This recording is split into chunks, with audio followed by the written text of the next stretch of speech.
예레미야 29장 8절에서 14절까지 말씀 보겠습니다.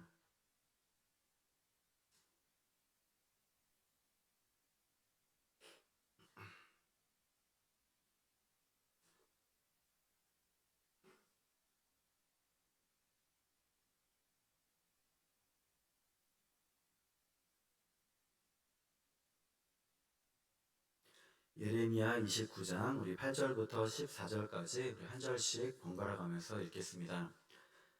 만군의 여호와 이스라엘의 하나님께서 이와 같이 말씀하시니라. 너희 중에 있는 선지자들에게와 점쟁이에게 미혹되지 말며 너희가 꾼 꿈도 고지 듣고 믿지 말라.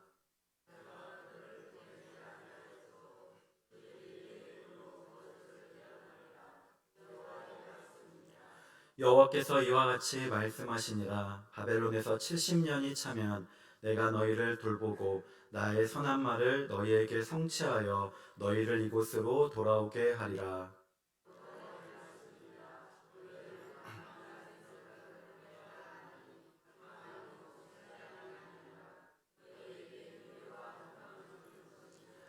너희가 내게 부르짖으며 내게 와서 기도하면 내가 너희들의 기도를 들을 것이요.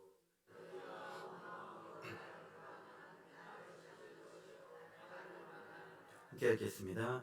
이것은 여호와의 말씀이니라.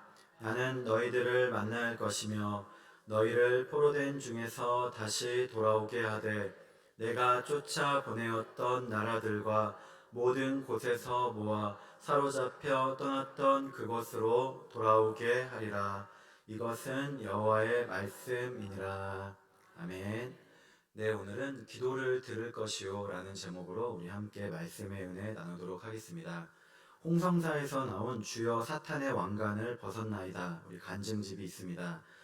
이전에 단군교 교주였던 김혜경 목사님의 간증, 어떻게 단군교를 창설했고 또 그 이후에 예수님을 만나 단군교를 해산한 뒤에 기독교로 개종한 이야기, 또 이게 관련된 여러 내용들이 담긴 책입니다. 내용을 좀 더 검색해 보니까 사실 이 김혜경 이 목사님에 대한 여러 비판 글, 뭐 이게 믿을 수 없다라든지, 뭐 여전히 뭐 관상을 보고 있다, 뭐 이런 글들이 좀 있기는 하지만, 뭐 어쨌든 이 단군교라는 것을 창설하고 해산시킨 이력이 있기 때문에 뭐 기독교로 개종하기 전에 이 무당 쪽, 이 무속 세계, 우리 그런 거 잘 우리가 모르지 않습니까? 그래도 그런 내용만큼은 우리가 신뢰하며 살펴볼 수 있을 것 같아 소개해 드립니다. 대부분의 사람들은 사주팔자나 궁합을 우리 미신이라고 치부하면서도 그것에 대한 호기심과 흥미를 갖고 있다고 합니다. 이것은 누구나 다 마찬가지일 것입니다. 그래서 뭐 기독 신문 사설에 보니까 검색해 보니까 점 보는 교인들을 보면은 기독교인 중에서 4명 중 뭐 1명이 점을 본다는 한국 리서치 조사 결과가 있다고도 언급합니다. 지금도 우리 젊은 사람들조차도 뭐 나이 드신 분들이야 뭐 많이 우리가 접할 수 있지만 젊은이들조차도 뭐 우리가 쇼핑몰이나 그런 데 가보면 뭐 사주 카페, 점 보는 거, 손금, 띠, 궁합 뭐 이런 것들은 물론이고 뭐 타로점 등 다양한 것들이 쉽게 접하며 가게 됨을 우리가 알고 있습니다. 그런데 이 전 단군교 교주였던 김혜경 목사님은 이러한 것의 허구에 대해서 이렇게 설명합니다. 이 사주란 우리가 생년 월 일 시간까지 이 동물의 띠에 비유해서 평생의 운명을 정하는 것인데, 예를 들면 이런 것입니다. 소의 해에 태어난 소띠를 가진 사람이 여름에 태어났으면, 참고로 올해 2024년은 갑진년 청룡 푸른 용의 해입니다. 소가 한여름에 태어났으니까 죽어라고 일을 하게 된다. 뭐 그러니 평생 일만 하고 죽고 말 것이다. 편안하게 놀고 먹을 수가 없으니 고생할 운명이다. 뭐 이렇게 한다는 것입니다. 뭐 뱀띠가 여름에 태어나면 어떻습니까? 남에게 독을 옮겨서 피해를 줄 것이다. 대강 이런 식으로 연결시켜서 인간의 운명을 점친다는 것입니다. 그래서 사주팔자는 인간에게 요행, 편안함, 그리고 또 아예 뭐 타인을 일꾼처럼 부리는 그런 귀한 팔자라고 치부한다든지, 아니면 아예 고생하는 천박한 팔자로 규정해 놓고서 인간에게 절망과 좌절을 맛보게 하고 또 기쁨과 희망을 빼앗아가는 독약 중에 독약이라고 표현합니다. 그래서 이런 것을 이용해서 뭐 애군, 아군을 막아준다고 하면서 혹세 무민해서 부적이나 이 살풀이, 이 굿등을 통해서 악행을 일삼는 일들이 비일비재하다고 밝힙니다. 김혜경 목사 역시도 당군교 교주로 있던 때에 이러한 이유로 이 사람들을 속여서 이 돈을 갈취해 왔다고 그렇게 말합니다. 궁합도 마찬가지죠. 궁합도 소띠, 뱀띠, 여름에 태어난 것이랑 이렇게 연관시키는 것과 마찬가지입니다. 그러니까 궁합을 설명하는 용어 중에서 이 원진살이라는 것이 있는데, 이 소띠와 말띠는 예를 들면 나쁜 관계가 된다는 것입니다. 왜 그러냐면은 밭에서 소가 이제 음매음매하면서 일하고 있는데, 아, 나는 밭에서 이렇게 힘들게 일하는데 말은 저렇게 편안하게 놀고 있네, 기분 나빠, 그렇다는 것입니다. 그래서 서로 미워하게 되고 원수가 된다, 띠가 안 맞는다, 이것이 바로 원진살이라고 합니다. 사실 우리가 생각할 때 말도 무거운 짐을 들고 또 사람을 태우고 힘들게 일을 하는 건 마찬가지인데, 어쨌든 그렇게 보는 것이 이 궁합이라는 것입니다.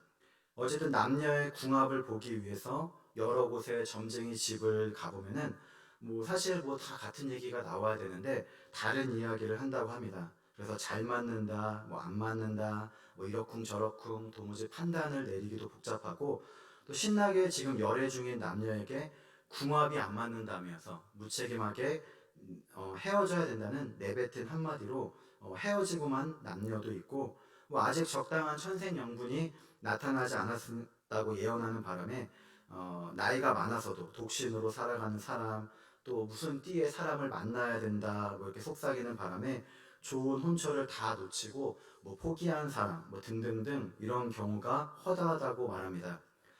사실 하나님의 섭리대로 맺어지려 하는 것을 회방 놓는 것 자체가 미신 중에 미신이고 우상 중에 우상을 섬기는 행위인 것입니다. 어쨌든 부부란 이런 궁합이 아니라 서로 양보하고 겸손과 지혜와 사랑으로 살아가야 되는데, 서로 다른 환경에서 태어나 살았기 때문에 성격, 음식, 행동에서 차이가 나는 것은 당연한데, 이런 것을 자꾸 그런 것에 비유해서 이렇게 한다는 것은 잘못됐다는 것입니다. 그래서 사랑으로 극복하고 하나 되는 마음으로 협동해야 됨을 알려줍니다. 우리도 이와 같은 것에 얼마나 속을 때가 많이 있겠습니까? 우리 물론 연세 드신 분들 우리가 다 띠를 가지고 우리가 나이를 얘기하긴 하는데 문화가 그랬으니까. 근데 사실 띠라는 것이 이 12지신이라고 해서 12가지 동물의 신을 사람을 동물에 비유한 것인데, 우리가 한번 가만히 생각해 보면은 창세기에서 사람을 하나님의 형상대로 우리 만들었다고 하지 않습니까? 그런데 영적인 존재, 하나님의 최고 걸작품인 사람을 어디다 비유하는 겁니까? 무슨 소, 토끼, 심지어는 상상 속의 동물인 용과 같은 것에 비유해서 어쩌면 사람하고는 비교할 수도 없는 하찮은 짐승에 비유하는 것이 바로 사주팔자임을 알 수 있는 것입니다. 그래서 이런 것들을 보면은 일견 그럴듯해 보이는 것이 분명하지만 사실 이건 분명히 잘못된 것임을 우리가 깨달아야 되겠습니다. 성경 말씀을 우리가 빌리자면 로마서 1장 23절에 썩어지지 아니하는 하나님의 영광을 썩어질 사람과 새와 짐승과 기어다니는 동물 모양의 우상으로 바꾸었느니라. 동물 모양도 아니고 동물 모양의 우상으로 바꾸었다고 그렇게 말씀하는 것임을 우리가 잘 알아야 되겠습니다. 그런데 오늘 말씀해 보니까 8절에 만군의 여호와 이스라엘의 하나님께서 이와 같이 말씀하시니라. 너희 중에 있는 선지자들에게와 점쟁이에게 미혹되지 말며 너희가 꾼 꿈도 고지 듣고 믿지 말라 말씀합니다. 오늘 말씀의 이스라엘 백성, 그러니까 이제 남유다 백성은 이제 곧 나라가 바벨론에 의해서 침공돼서 멸망할 위기에 처했습니다. 이거는 이들이 잘못을 범했기 때문에, 죄를 저질렀기 때문에 회개하지 않아서 그런 것입니다. 근데 또 아직 지금 멸망하진 않았는데 먼저 바벨론이 침공해서 바벨론으로 포로로 잡혀간 백성들이 있었습니다. 그러니까 이런 상황에서 이들이 가진 생각은, 하나님께서 이렇게 우리나라를 망하게 하고 또 우리나라 사람을 포로로 잡혀가게 한 것은 진짜가 아닐 거야. 하나님이 우리를 다시 살려주고 다시 우리나라 이스라엘을 회복시켜 주실 거야 라는 믿음이었습니다. 하지만 하나님의 뜻은 그것이 아니었습니다. 도리어 70년의 기간이 지나야만 다시금 고국 땅으로 돌아오고 그때에서야 회복이 있으리라는 말씀입니다. 하지만 그런 상황 가운데서도 이러한 하나님의 뜻이 아니라 달콤해 보이는 이야기, 그렇지 않습니다. 하나님 분명히 우리 민족을 구원해 주실 것이고 저 바벨론 군대를 물리쳐 주실 겁니다 라고 말했던 거짓 선지자, 점쟁이, 꿈을 꾸었던 사람들이 있었다는 것입니다. 그래서 예레미야는 그러한 것에 속지 말고, 거짓 선지자, 점쟁이, 그런 헛된 꿈에 속지 말고 오히려 하나님의 뜻에 따라 70년이 지나야만 우리나라가 다시 회복되고 하나님의 그것이 말씀입니다라고 전했다는 것입니다. 그런데 사실 이러한 것은 지금 우리도 마찬가지라고 생각합니다. 이 시대를 사는 우리 역시도 우리가 말세의 때라고 하지 않습니까? 그래서 하나님께서는 우리가 지금도 미혹해 되는 영, 또 거짓에 속지 않기를 원하심이 분명합니다. 우리가 지금 예레미야 시대 백성, 이스라엘 백성은 아니지만 그럼에도 불구하고 우리 역시도 이러한 거짓말하는 사람들, 또 점쟁이, 또 이런 악한 영에 속아서 넘어가지 말아야 되겠습니다. 마태복음 24장 4절 5절에 보니까 예수께서 대답하여 이르시되 너희가 사람의 미혹을 받지 않도록 주의하라. 많은 사람이 내 이름으로 와서 나는 그리스도라 하고 많은 사람을 미혹하리라 말씀합니다. 그 말세의 특징은 무엇입니까? 바로 예수님의 이름으로 우리에게 나아오지만 마치 그 속에는 양의 탈을 쓴 이리와 같이 거짓된 이들이 있다는 것입니다. 그래서 우리는 이러한 것에 속아서는 안 되겠습니다. 그래서 점쟁이는 물론이거니와 특별히 우리 성도들, 특히 교회 밖에서 하는 성경 공부, 또 기도받으러 다른 교회나 기도원 가는 것, 또 주위에 자신이 목사라며 또 우리 선교사나 선생이라면서 성경을 들고 접근하는 사람들을 조심해야 됩니다. 물론 이런 것들이 다 이단이고 다 잘못됐고 다 틀렸다 그렇다고 할 수는 없습니다. 그렇지만 항상 주의해야 되는 것입니다. 그래서 설문조사를 한다든지 기도해 준다든지 하는 것도 우리가 항상 주의해서 항상 잘 보아야 되는 것입니다. 그런데 우리가 이러한 것에 속는 이유가 있습니다. 우리가 왜 속냐면은 바로 우리가 고난에 처했을 때, 우리가 힘들 때 그렇다는 것입니다. 지금도 우리가 만약에 오늘 이 자리에 나오신 분들이 저는 너무 삶이 평안하고 너무 행복하고 아무런 걱정도 없어요, 근심도 없어요. 그러는데 갑자기 나 점이나 보러 갈까? 이렇게 하진 않을 것입니다. 물론 이미 미혹되어서 정기적으로 주기적으로 찾아갈 수는 있지만 대부분의 우리가 속는 이유가 뭔가 삶이 잘 안 되거나 걱정되는 일이 있을 때 염려되거나 힘들 때 찾게 된다는 것입니다. 성경의 예를 들면은 열왕기하 1장 2절에 보니까 아하시아가 사마리아에 있는 그의 다락 난간에서 떨어져 병들매 사자를 보내며 그들에게 이르되 가서 에그론의 신 바알 세부백에 이 병이 낫겠나 물어보라 하니라 말합니다. 한국인들은 집안에 탈이 나면은 약국에 갔다가 병원에 갔다가 무당집을 갔다가 절을 순례하다가 마지막에는 급기야 교회까지 간다고 합니다. 근데 이렇게 교회까지 와서 우리가 잘 알듯이 갑자기 예배 안 드리던 사람이 저 뒤에 앉아서 예배 한번 드리고 기도 받았다고 물론 이제 한 방에 낫는 하나님의 허락하에 분명히 낫는 일도 있지만 그것이 쉽지 않지 않습니까? 그렇게 찾아온 사람들은 그래도 낫지 않게 되면은 다시 무당집을 간다는 것입니다. 그러니까 아하시아 왕도 그만 다락 난간에서 떨어져서 낙상 사고를 당해서 아마도 타박상 골절을 입었을 텐데 그때 겸손하게 이스라엘의 왕이니까 하나님 잘못했어요, 용서해 주세요 엎드려서 기도해야 되는데 그렇지 않고 평소에 그가 의지했던 우상신을 찾아가서 자신의 쾌차 여부를 물어보라고 한 것입니다. 하지만 우리가 알아야 될 것은 이러한 고난의 때, 내가 이렇게 힘들고 어려울 때 왜 하나님 저에게 이러한 일이 일어났나요? 그렇게 위기의 때 바로 그때가 믿음을 가져야 된다는 것입니다.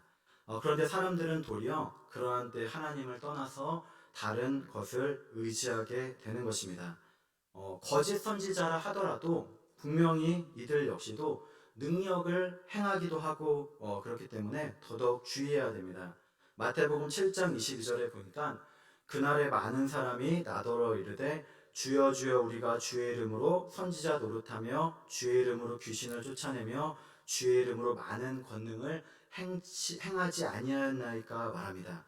예수님의 이름으로 온 선지자들, 거짓된 선지자 역시도 주님의 말씀을 전하고 또 귀신도 쫓아내고 병도 낫게 하고 많은 권능을 행했지만은 사실상 이들은 모두 불법을 행하는 자들이었다는 것입니다. 불법이란 뭐냐면은 하나님의 말씀, 뜻에 어긋나는 삶, 그러니까 죄를 짓고 주님의 뜻이 아닌 것을 행하는 것을 뜻합니다. 지금도 기독교뿐 아니라 우리가 이단, 뭐 다른 종교, 앞서 살펴본 대로 단군교, 뭐 무속, 무당 종교에서도 기적의 역사는 분명히 일어납니다. 그런데 이런 때 우리는 바르게 분별할 줄 알아야 되는 것입니다. 뭐 고칠 수 없는 병인데 병이 낫는다든지, 뭐 귀신이 떠나간다든지, 또 내 앞일을 맞춘다든지, 또 내 지나간 과거를 예언해서 정말로 하나도 안 틀리고 맞추고, 또 내가 풀기 힘든 어떤 일을 말해주고, 어떠한 신비한 현상이 있어도 그것에 우리가 넘어가서 혹하는 일이 없어야 된다는 것입니다. 그 안에는 미혹의 영이 임하는 것입니다. 그래서 악한 영은 어떻게 해서든지 우리를 혼란스럽게 해서, 우리를 혼미하게 해서 거짓에 빠지게 합니다. 거짓 영도 이러한 기적의 역사가 나타남을 우리가 알아야 됩니다. 그래서 어떤 환상이 보이거나 기적이 일어나기도 하는데, 이러한 것들 눈에 보이는 것만 쫓다가 거짓에 빠지게 된다는 것입니다. 앞서 살펴본 책에 보면은 무당들은 분명 악령의 지배를 받아서 사람들을 노예처럼 부리고 결국에는 작은 것을 주고 큰 것을 빼앗아간다는 것입니다. 그래서 뭐 처음에는 점을 보면은 뭐 집이 잘 팔린다든지, 뭐 시험에 합격한다든지, 뭐 교통사고나 천재지변에서 그럼에도 불구하고 살아남게 되는 등 희한할 정도로 일이 잘 되고 해결되고 기분 좋은 일들이 많이 일어나는데, 결국 그것은 오래가지 못하고 모래 위에 지은 집처럼 갑자기 무너지게 된다는 것입니다. 뭐 당연히 악령과 교제하는데, 우리 성경으로 말하면 고린도전서 10장 20절에 나는 너희가 귀신과 교제하는 자가 되기를 원하지 아니하노라 하는데, 거꾸로 그런 것들과 가서 교제하면은 뭐 소통하니 당연히 멸망당할 수밖에 없다는 것입니다. 악령과 악령은 통하기 때문에, 예를 들면 어디 뭐 한 집에 가서 우리가 이걸 점을 보고 물어보면은 뭐 올해는 안 좋습니다, 뭐 물을 조심해야 됩니다라고 하면은 그것을 처음에는 믿지 않는다는 것입니다. 그런데 믿지 않고 다른 집에 가서 그걸 똑같이 물어보면은 똑같이 대답을 한다는 겁니다. 왜냐하면 악령끼리는 통하기 때문에. 결국엔 그 사람은 그것에 넘어가게 되는 것입니다. 그래서 우리는 항상 이러한 것들을 주의하고, 주의할 정도가 아니라 우리 철저하게 멀리하며 배격하는 우리 성도님들 되시기를 축복합니다. 두 번째 우리가 오늘 볼 것은 우리가 꾼 꿈도 고지 듣고 믿지 말라. 이 꿈에 대해서도 주의해야 됨을 알 수 있습니다. 오늘 말씀 8절에 보면은 너희가 꾼 꿈도 고지 듣고 믿지 말라 말합니다. 왜 그렇습니까? 여기서 꿈이라는 것은 앞서 거짓 선지자, 점쟁이와 비슷하게 당시 이스라엘 백성들이 이 불안한 심정 때문에 자신의 운세를 알고 싶은 마음에 이 점쟁이들을 찾아가서 앞날의 운명이 어떻게 될지 이 꿈을 꾸어달라고 그렇게 부탁했다는 것입니다. 그래서 점을 치는 것과 비슷하다고 할 수 있겠습니다. 그런데 우리가 이런 의미뿐 아니라 우리가 좀 평소에 꾸는 꿈에 대해서도 우리가 한번 좀 잠깐 좀 짚고 살펴보면 이렇습니다. 성경에서 나타난 꿈에 대해서 정리하면은 주석서에 보니까 특히 구약에서는 하나님의 계시, 그러니까 말씀을 전달해주는 통로로 사용됨을 보게 됩니다. 그래서 뭐 창세기 우리 야곱이 형 에서를 피해서 바다나람으로 가는데 베델에서 돌을 베개 삼고 자다가 뭐 꿈꾸지 않습니까? 근데 꿈에 사닥다리가 하늘에 닿았고 천사들이 오르락 내리락 하는 것을 보면서 하나님의 약속의 말씀을 받았습니다. 또 요셉 역시도 형제들로부터 별명이 꿈꾸는 자란 별명을 얻었고, 그 자신이 또한 바로의 술 맡은 자, 떡 굽는 자, 그리고 바로의 꿈을 해석해 주기도 했습니다. 이거는 이제 자신의 능력이 아니라 하나님께서 풀이해 주시는 것이라고 하면서 풀어준 것입니다. 또 다니엘도 하나님의 능력으로 느부갓네살 왕의 꿈을 통해 전해진 하나님의 뜻을 풀어주었고, 다니엘 자신도 꿈을 꾸면서 이제 환상을 받아 기록했습니다.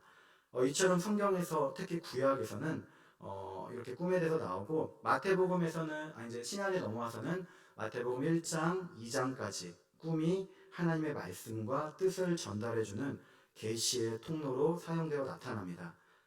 그러면 우리도 야, 이게 성경에서도 이렇게 꿈 얘기 나오니까 나도 평소에 꾸는 꿈을 통해서 하나님께서 나에게 말씀해 주시는구나. 꿈을 꾸면 하나님의 뜻이 담긴 것일까? 우리가 생각해 볼 수 있는 것입니다. 우리가 꾸는 꿈을 보면은 지나간 과거 일도 나타나기도 하고, 또 내가 현재 생각하고 있는 것, 고민하고 있는 일도 나오기도 하고, 또 앞으로 먼 미래의 일까지도, 예지몽까지도 다양한 것이 나타날 수 있습니다. 그리고 뭐 이런 것들은 잘 안 해보시긴 하겠지만, 꿈을 꾸고서 그 꿈을 우리가 해몽하는 것 내용을 보면, 뭐 해몽책이라든지 어르신분들은 또 인터넷으로 검색해 보면 뭐 각각의 내용들이 다 있고, 또 심지어 그 해몽 역시도 멀뚱랑토하지도 않고 또 틀리지도 않은 것임을 또 우리가 보기도 합니다. 그런데 우리가 반드시 알아야 될 것이 있습니다. 이러한 모든 꿈이 참인지 거짓인지, 하나님께로부터 온 것인지 아닌지를 영적으로 분별해내는 지혜가 필요하다는 것입니다. 왜냐하면 꿈 가운데는 전도서 5장 3절의 말씀과 같이 걱정이 많으면 꿈이 생기고 말이 많으면 우매한 자의 소리가 나타나니라. 이것처럼 아무 의미 없이 자연 발생적인 것, 그러니까 우리가 흔히 말하는 뭐 개꿈이 있기도 합니다. 아마 우리가 꾸는 대부분의 꿈이 아마 이런 꿈이 아닐까 생각됩니다. 이거는 내가 어떤 많은 일로 인해서 걱정하고 또 분주하거나 번민하거나 또 살아가면서 누군가 이제 들었던 말, 또 경험으로 인해서 듣고 생각하는 것을 꾸는 꿈입니다. 사실 뭐 아무런 의미가 없는 꿈이고, 뭐 저 역시도 뭐 새벽기도 갔다 와서 저도 이제 조금 1시간씩 뭐 자고 나오는데, 그때는 뭐 잠을 깊게 못 자기 때문에 뭐 꿈을 꾸는데, 뭐 좀 전까지 보았던 스마트폰 뉴스 내용이나 여러 가지 것들이 뭐 수면이 깊지 않기 때문에 나오지 않습니까? 그런 것들이 사실 연연할 필요가 없다는 것입니다. 그런데 또 꿈 가운데는 이런 아무 의미 없는 것뿐만이 아니라 더 나아가서 악한 영들이 주는 것도 있다는 것입니다. 오늘 말씀뿐 아니라 율법서인 신명기 13장 1절에도 너희 중에 선지자나 꿈꾸는 자가 일어나서 이적과 기사를 내게 보이고 말씀합니다. 신명기 13장에는 거짓 선지자, 거짓 꿈꾸는 자가 일어나서 하나님을 대적하고 우리가 다른 신들을 섬기자고 한다면 단호하게 그를 죽이라고 그렇게 명합니다. 그래서 우리 가운데 악을 제하라는 말씀입니다. 아마 다른 종교에서도 신비한 일이 이 꿈을 통해 나타날 것입니다. 그러면 내가 지금 믿고 있는 뭐 이단 교주님, 뭐 어떤 그런 뭐 절이나 그런 것들, 그런 종교적인 환상이 꿈에서 나오는데, 예를 들면 꿈에서 내가 뭐 석가모니 부처를 봤다. 그러면은 뭐 이미 그 사람 이제 완전히 넘어가게 되는 것이죠. 미혹될 가능성이 높은 것입니다.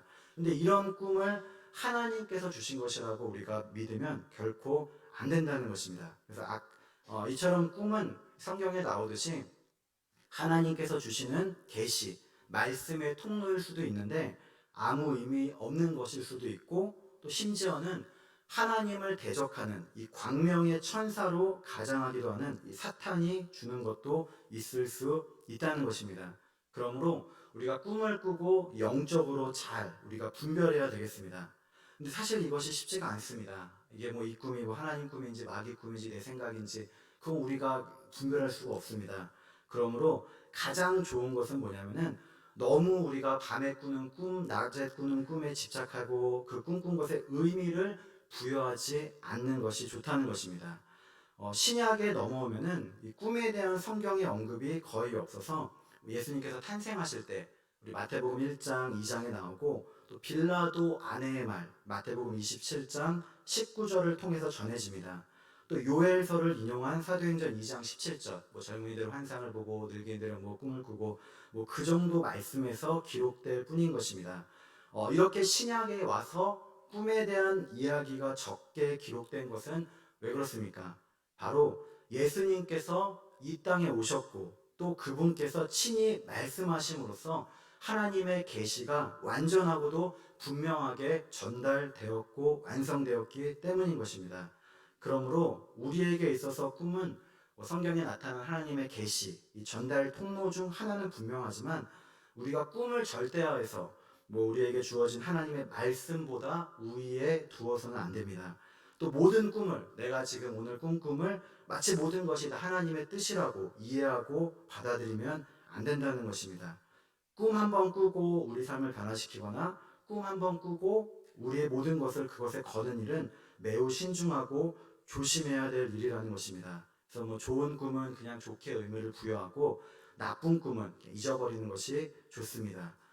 그리고 가장 중요한 것은 밤의 꿈이 아니라 바로 우리의 삶이 말씀을 통한 인도함을 받기를 힘써야 된다는 것입니다. 마태복음 요셉도 뭐 동방박사들도 꿈꾸고 인도함 받았으니까 나도 꿈꾸고 인도함 받아야지. 우리 그렇게 오해해서는 안 되고 어쨌든 꿈을 통해서 하나님의 말씀이 전달된 것일 뿐이지 꿈 자체가 의미가 있으니까 매번 꿈꾸고 해석하자. 우리 그렇게 살아야 되는 것이 아님을 우리가 알아야 되는 것입니다. 우리가 실질적으로 하나님의 말씀대로 복음서에서 전해진 예수님의 삶, 또 그분의 행적, 하나님께서 분명하게 주신 말씀, 성경의 말씀 따라서 우리의 생각, 사고, 방향, 또 인생의 길을 인도함 받으시기를 소망합니다. 그래서 이것을 위해서는 우리가 기도를 통해서 우리가 평상시에도 성경 통독을 하면 성경을 읽으면서 하나님을 가까이 하고 또 이렇게 교회 나와서 강단에서 전해지는 말씀을 통해서도 지혜를 구해야 되겠습니다. 언제나 이렇게 거짓 선지자, 점쟁이 꿈을 통해서 미혹되는 것이 아니라 하나님의 말씀을 통해 인도함 받기를 소망합니다. 그렇다면 마지막 세 번째로 우리가 고난 중에 또 오늘 이스라엘 백성과 같이 하나님 앞에 받는 징계 가운데 붙들어야 되는 것이 있으면 무엇일까요? 그것은 하나님께서는 여전히 우리에게 참된 평안과 미래와 희망을 주심을 믿고 기도로 간절히 구해야 된다는 것입니다. 오늘 말씀 10절, 11절에 보니까 여호와께서 이와 같이 말씀하시니라 바벨론에서 70년이 차면 내가 너희를 돌보고 나의 선한 말을 너희에게 성취하여 너희를 이곳으로 돌아오게 하리라. 여호와의 말씀이니라. 너희를 향한 나의 생각을 내가 아나니 평안이요 재앙이 아니니라. 너희에게 미래와 희망을 주는 것이니라 말씀합니다. 하나님께서는 지금 고난을 당하고 있는 이스라엘 백성에게 약속하기를 언제든지 죄악에서 돌이켜 회개하기만 한다면 지금 두려워 떨 것이 아니라 반드시 고국 이스라엘로 돌아오리라. 미래와 희망을 주신다고 약속하는 것입니다. 우리 역시도 이러한 하나님의 선하심을 믿고 깨달아야 되겠습니다. 로마서 8장 6절에 보니까 육신의 생각은 사망이요 영의 생각은 생명과 평안이니라 말씀합니다. 우리는 누구나 다 예수님을 믿고 하나님의 자녀가 되었죠. 죄 용서함을 얻고 하나님과 화평을 누린 자녀들입니다. 그러므로 우리는 진정한 평안을 주님 안에서 말씀 안에서 누릴 수 있는 것입니다. 요한복음 14장 27절에 보니까 평안을 너희에게 끼치노니 곧 나의 평안을 너희에게 주노라. 내가 너희에게 주는 것은 세상이 주는 것과 같지 아니하니라. 너희는 마음에 근심도 하지 말고 두려워하지도 말라 말씀합니다. 세상의 평안이란 무엇입니까? 고난 없고 갈등 없는 것, 그런 건데 지금 예수님은 십자가 지시는 큰 고난을 앞두고도 이렇게 말씀하시는 겁니다. 평안은 하나님을 온전히 믿는 믿음 가운데 주어지는 것이 진정한 평안인 것입니다. 유대인들은 2000년 동안 나라 없이 방황하면서 서로 만날 때 헤어질 때 샬롬으로 인사했다고 합니다. 그래서 히브리어로 샬롬은 평화, 번영, 안녕을 뜻하는데 이건 하나님께서 함께 하시기 때문에 충만한 그런 상태를 묘사한다고 합니다. 마가복음 4장에 보면 예수님과 제자들이 배를 타고 우리 가죠. 근데 큰 광풍이 일어나서 물결이 배에 부딪혀 배가 이제 위험에 처한 상황에 놓이게 된 것입니다. 아마도 제자들은 이제 큰일 났어. 이제 배가 어떻게 될지 모르겠어. 우리 이제 물에 빠져 죽을지 몰라. 그러면서 크게 두려워했을 것입니다. 그런데 이때 예수님께서는 마가복음 4장 38절에 보니까 고물에서 베개를 베고 주무시더라 말씀합니다. 이 고물이란 배 뒤편을 말합니다. 그러니까 예수님은 큰 광풍이 몰아치는 가운데서도 배 뒤에서 평안히 베개를 베고 주무신 것입니다. 반면 제자들은 다급했고 급기야 주무시는 예수님을 깨우면서 예수님 우리 죽게 된 것을 돌보지 아니하시나이까 말할 정도였습니다. 우리도 삶을 살아가다 보면은 이런 때가 있지 않습니까? 우리의 삶이 바다에 밀려 요동하는 배와 같을 때 사실 우리 성도님들 이런 것들을 경험하지 않는 것이 제일 좋은데 우리의 집의 형편이, 또 우리의 가정, 또 우리의 직장이, 또 내 모든 생활이 마치 풍랑에서 휘몰아쳐서 이제 곧 가라앉을 때가 있을 수 있는 것입니다. 그런데 이럴 때 우리가 혹해가지고 뭐 아까처럼 꿈꾼 것에 현혹되거나 또 아니처럼 뭔가를 찾아가서 속아서는 안 된다는 것입니다. 이때 우리가 진정으로 평안을 얻고 누리기가 정말로 쉬운 일이 아닙니다. 하지만 예수님은 그러한 상황 가운데서도 평안히 배 위에서 베개를 베고 주무셨다는 겁니다. 뭐 예수님은 하나님의 아들이고 하나님이시니까 당연하겠지. 뭐 그럴 수도 있지만은 예수님께서는 하나님 아버지를 믿는 믿음, 그러니까 절대적인 신뢰를 근본으로 하고 계셨기 때문도 됩니다. 우리 역시도 이러한 하나님의 아버지를 아버지로 둔 자녀들입니다. 예수님이 우리와 함께 계심을 믿어야 되겠습니다. 풍랑에 관한 예화에 보니까 중국으로 목사님들이 여행을 가서 배를 타고 가는데 때마침 풍랑이 일어나서 배가 뒤집힐 지경이 된 것입니다. 그러자 너도 나도 여기저기서 목사님들이 회개하고 하나님 잘못했습니다. 용서해 주세요. 뭐 중국에서 죽지 않게 살려주세요. 이렇게 기도드렸다는 것입니다. 그런데 유독 한 사람만은 평안했는데 그것은 바로 선장은 태어난 것입니다. 중국인 선장은 그곳을 많이 다녔기 때문에 그곳 지리와 사정, 자연 환경을 알아서 그러한 풍랑이 와도 배가 뒤집혀질지라 할지라도 두려워하지 않고 유유히 배를 몰고 건너갔다는 것입니다. 우리도 마찬가지입니다. 우리는 우리의 영원한 선장 되시는 예수님이 우리와 함께 계심을 믿어야 되겠습니다. 예수님이 우리의 가정에 계시다면, 예수님이 지금 나의 마음 가운데 계시다면 우리가 풍랑으로 두려워할 것이 아니라 풍랑 가운데서도 태연하게 나아갈 수 있는 것입니다. 바람을 꾸짖으시며 바다더러 이르시되 잠잠하라 고요하라 말씀하신 그 한 말씀만 하여달라고 우리가 기도로 간구하며 구할 수 있는 것입니다. 그럴 때 우리의 마음에 우리의 삶에 휘몰아치는 바람이 그치고 아주 잔잔해지는 놀라운 평안을 경험할 줄 믿습니다. 찬송가 373장 고요한 바다로의 가사에 보니까 큰 물결 일어나 나 쉬지 못하나 이 풍랑으로 인하여 더 빨리 갑니다. 우리 찬양드립니다. 우리도 우리 삶에 휘몰아치는 어떠한 풍랑, 광풍, 고난이 와도 안 겪는 게 제일 좋은데 설령 이런 것이 있다 할지라도 예수님께서 나와 함께 하시기 때문에 하나님으로 말미암아 참된 평안을 누리고 이겨내는 우리 성도님들 되시기를 축복합니다. 오늘 말씀 12절 13절에 보니까 너희가 내게 부르짖으며 내게 와서 기도하면 내가 너희들의 기도를 들을 것이요 너희가 온 마음으로 나를 구하면 나를 찾을 것이요 나를 만나리라 말씀합니다. 사실 우리가 이렇게 교회 나오고 오늘 이 자리 나와서 예배 드리는 것이 뭐 특별할 것도 없는 별것 아니라고 생각할 수 있습니다. 그런데 고난 가운데서도 예배 자리를 지키면서 주님 앞에 나올 때 아무것도 아닌 것 같지만 이 자리에 나오면서 기도드릴 때 진정한 평안과 미래와 우리 희망을 얻을 수 있음을 우리 믿으시기를 소망합니다. 우리 지금 당장 힘들고 어려우시다고 꿈꾼 것에 두려워하거나 현혹되지 마시고 또 우리 다른 세상의 것을 의지하는 것이 아니라 오직 주님께 나와서 기도드리시기 바랍니다. 오늘 14절에 보니까 나는 너희들을 만날 것이며 다시 돌아오게 하리라. 다시금 우리 주님은 우리를 만나주시고 함께 해주신다고 회복시켜 주시는 우리 하나님을 굳게 붙들고 의지하는 우리 성도 여러분 되시기를 주님의 이름으로 축복합니다. 기도드리겠습니다.